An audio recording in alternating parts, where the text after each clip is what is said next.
as a content creator, as a guy who, maybe wants to go to Hollywood or New York or somewhere like that to be a Christian influence for these people, what does a guy like me have to bring to the table so that we're not just these Jesus kind of people, right? To be able to relate and to actually expose the kingdom of God as it exists on earth, right? So what would you say to a content creator who really wants to be that light in a realistic way?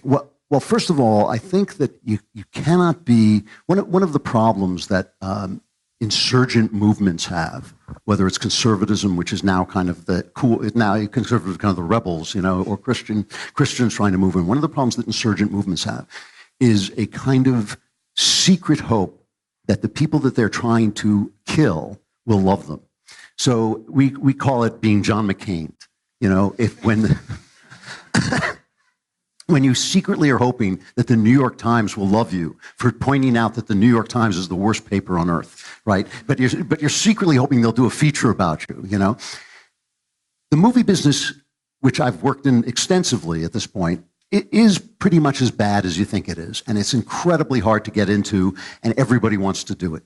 So when you go in and say, oh, and I'm a Christian conservative, you're done, right? You're toast. However, you notice they don't censor movies. They censor YouTube. Why? Because YouTube is the culture. Twitter is the culture. There are all kinds of ways now that people can make culture without going through the mainstream. And so what I would say to you is forget the mainstream, build a culture. Weirdly, I have been on the cutting edge of all these things. I did an app with a movie in it, right? And the app every 3 days, the next chapter of the movie would show up in your phone. It was a ghost story called Haunting Melissa, and your phone would go, Melissa. And every time it happened, I'd go like, it's terrifying. Yeah.